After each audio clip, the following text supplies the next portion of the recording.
My name's John Ronson and I'm a writer. Just one holding a pen.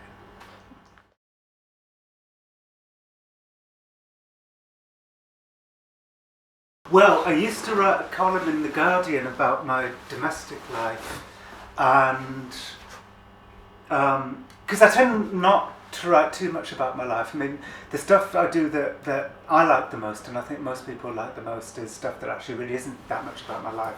So like the psychopath test isn't really about my life all that much. But for a while I was kind of sick of all the travelling, and so I decided to stay home for a bit and write a column about my domestic life. And also I felt it was like a good thing to do, to write about the sort of everyday irrationalities that, you know, propel us onwards. And it was terrible because, I mean, it was fine for a couple of years, but then it was like every week I'd have to write another column about my domestic life, and it was like this big empty space at the front of the Guardian magazine that had to be filled every week. And I was like, it was terrible because I had to basically hope that my son would do something column worthy. I mean, can you imagine? It's so exploitative. And do you know the film The Wicker Man with Christopher Lee?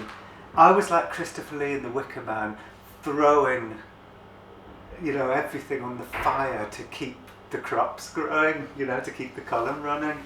And after a while, I just found it way too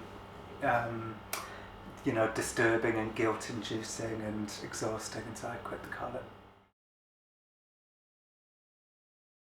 I guess rewarding if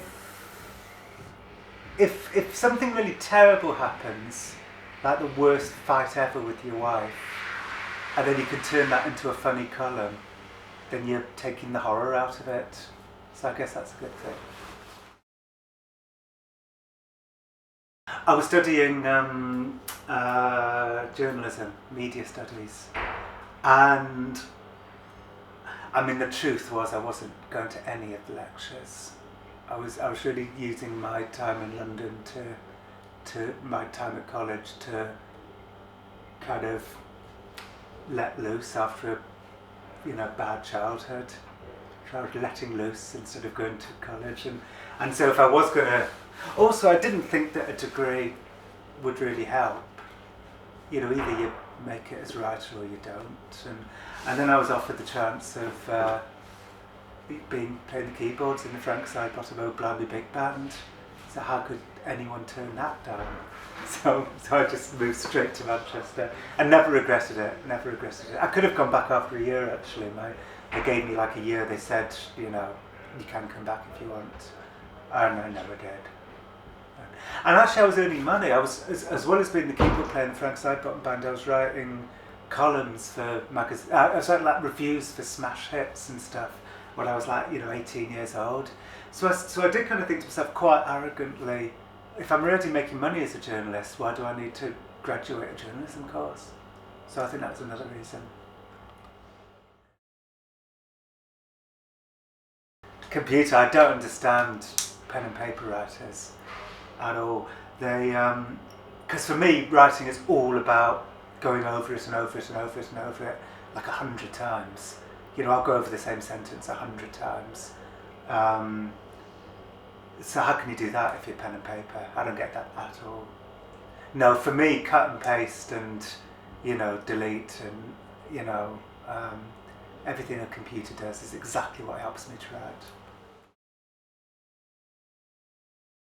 It'll be fine when you get to 18. So you've only got a year left of this horror. Oh, it's in Cardiff. At a house belonging to a man called Steve Sullivan, who's directing a documentary about Frank Sidebottom. It's in his care. I wonder whether at night he puts it on when no one's looking. I bet he does, because he is obsessed. Yeah, one time, but Chris asked me to. He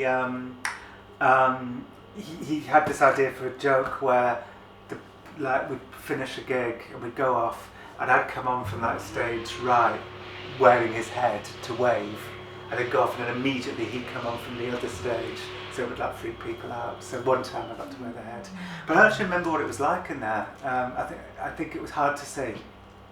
Big fake heads usually, I find they're hard to see out of.